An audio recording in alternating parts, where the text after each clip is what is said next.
এই হচ্ছে রাকেশ রোশন, চাঁদে গেছিল প্রথমবার। পর্তুগিজরা এখান থেকে দুর্গটা বানিয়েছিল। পরে দেখা যাচ্ছে রোজ আর জ্যাক। এটাকে হাত দিয়ে ঘোরানো যাবে? এখন পারবি না, অনেকদিন পড়ে রয়েছে তো, জাম হয়ে আছে। জঙ্গলে ঝাঁপ দেবে।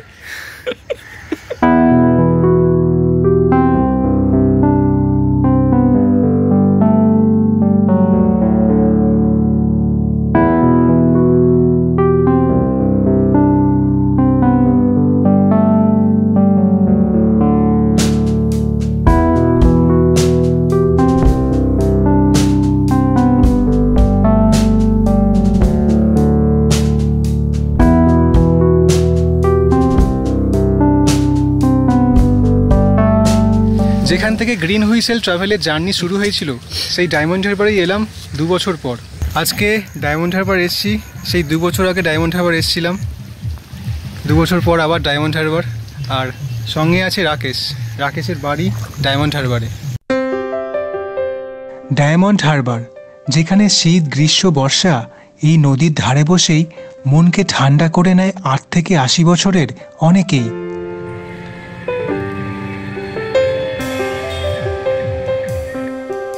এটা হলো সেলফি পয়েন্ট। সন্ধেবেলা একটু ভিড় হয়, আর রাস্তার ওপারে খাবারের স্টল।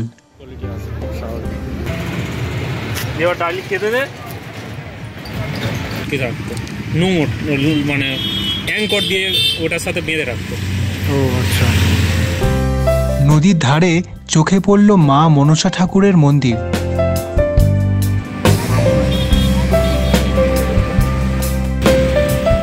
আর পাশে রয়েছে Benfish, West Bengal state fishermen's cooperative federation লিমিটেডের আন্ডারে। গঙ্গা ভবন, যেখানে থাকা খাওয়ার ব্যবস্থাও রয়েছে। এটা হচ্ছে ডায়মন্ড হারবার ফায়ার স্টেশন।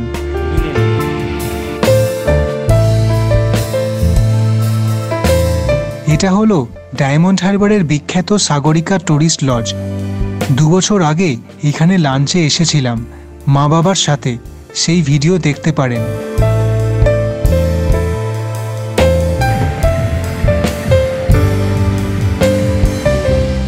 এই জায়গাটার নাম হলো মুক্তাঙ্গন শরীর চর্চা কেন্দ্র। রয়েছে রবি ঠাকুরের মূর্তি। প্রথম দিনের সূর্য প্রশ্ন করেছিল, সত্তার নতুন আবির্ভাবে কে তুমি? মেলেনি উত্তর। বছর বছর চলে গেল, দিবসের শেষ সূর্য শেষ প্রশ্ন উচ্চারিল, পশ্চিম সাগর তীরে নিস্তব্ধ সন্ধ্যায় কে তুমি? পেল না উত্তর। এর পাশেই রয়েছে আনন্দধারা গেস্ট হাউস।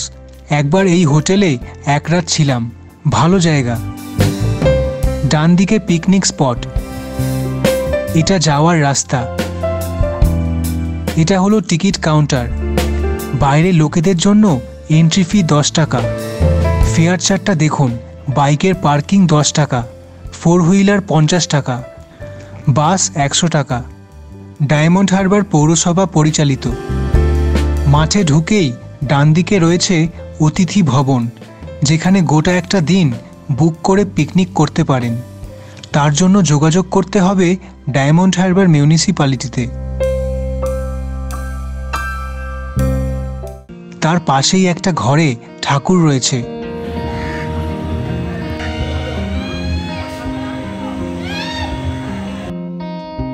চারিদিকে সবাই পিকনিক করছে।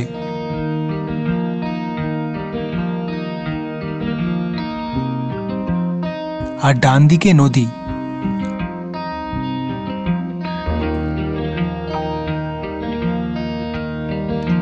আর গরমকালে এখানে লোকাল মানুষেরা এসে বসে। ওইদিকে হলো কেল্লার মাঠ, যেখানে আমরা এখন যাব। চলুন।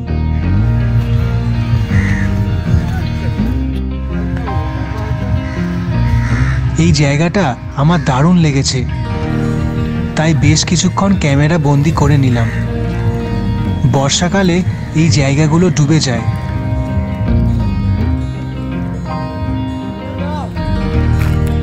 এখানে পিকনিক হচ্ছে। রয়েছে খেজুর গাছ। খেজুরের রস এখান থেকেই পড়ে সব। গুড় আর পাটালির দোকান।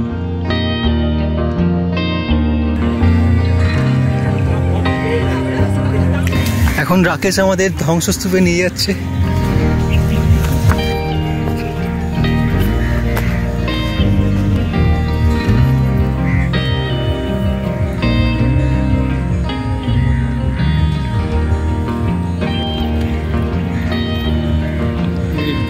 নাকি না, এটা বোট, ট্রলার, ছোট ভেতরে কি থাকে? শাক সবজি, গ্যাস সিলিন্ডার।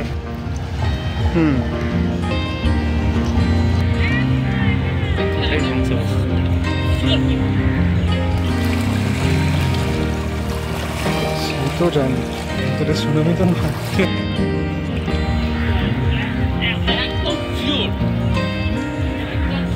একটা খারাপ খবর শুনলাম, জানি না কতটা সত্যি। আর 70-80 বছরের মধ্যে এই ডায়মন্ড হারবার জলের তলায় চলে যাবে। আপনাদের কি মনে হয় কমেন্টে জানাবেন।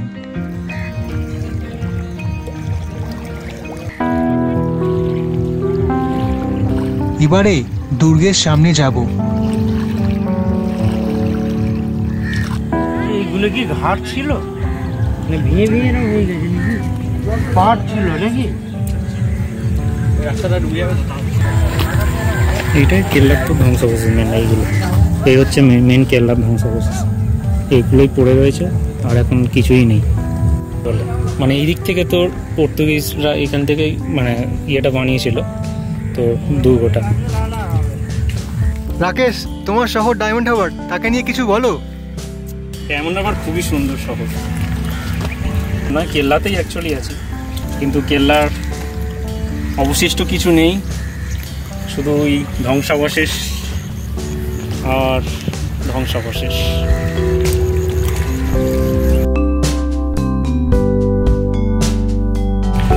এখন কেল্লা থেকে চলে যাচ্ছি। রাকেশ, এই হচ্ছে রাকেশ রোশন, চাঁদে গেছিল প্রথমবার। এটা 76 বাস স্ট্যান্ড। ডায়মন্ড হারবারে 2 হুইলার থেকে 10 হুইলার সব ধরনের গাড়ির সার্ভিসিং হয়। ভালো দোকান রয়েছে। 2 হুইলার থেকে একদম পুরো লরি পর্যন্ত চলে যায়। দুপুরে খেয়ে নিলাম দেবুর হোটেলে। ভেজ থালি 70 টাকা।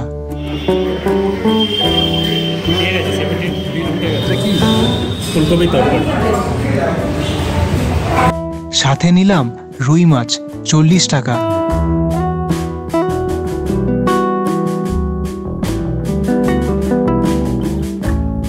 আমি বর্তমানের খাবারের চাট আর দাম দিয়ে দিলাম।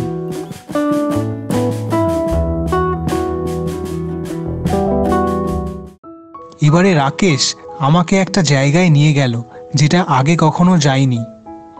Sultanpur fishing harbour. আগে এটা ট্যুরিস্ট স্পট ছিল। বেশিরভাগ মাছ ধরার জাহাজ যেটা বাংলাদেশের দিকে যায় 1 মাস 1.5 মাস পর ইয়ার্ডে ফিরে আসে। ছোট ট্রলারগুলো মেনটেনেন্স হয়। হালকা ঝিরঝিরে বৃষ্টির সময় সবথেকে বেশি ইলিশ মাছ নদীর ওপর আসে। ইলিশ মাছ, গভীর জলের ফিশ।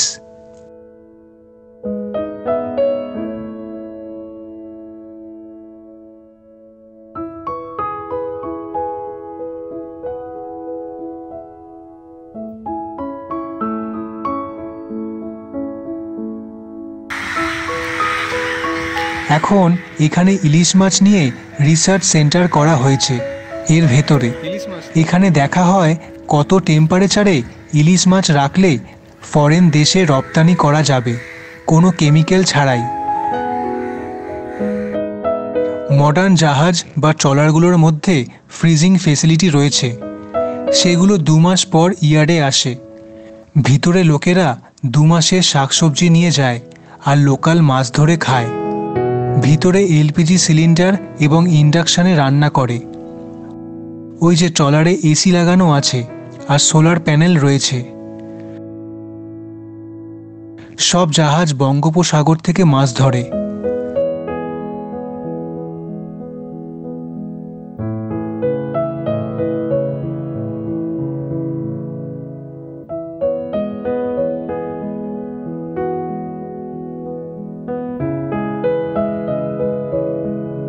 ওইদিকে রয়েছে কিছু অ্যাবান্ডন শিপ, ওইগুলো নতুন করে বানাচ্ছে।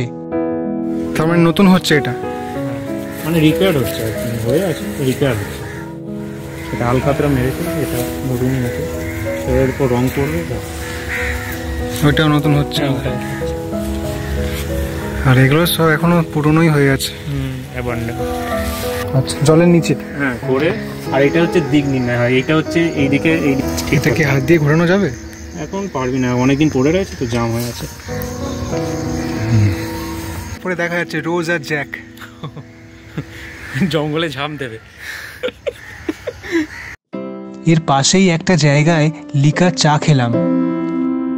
এবারে যাব মাছের বাজারে। যাওয়ার পথে চোখে পড়ল এই মন্দিরটা।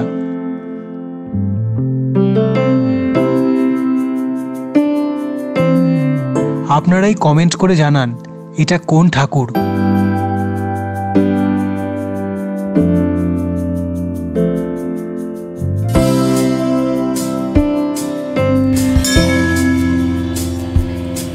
চলে এলাম ডায়মন্ড হারবার নগেন্দ্র বাজার মাছের বাজারে।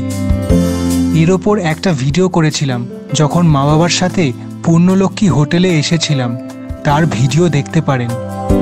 হোলসেল মাছের বাজার, যেখানে অকশন হয় মাছ কেনার জন্য।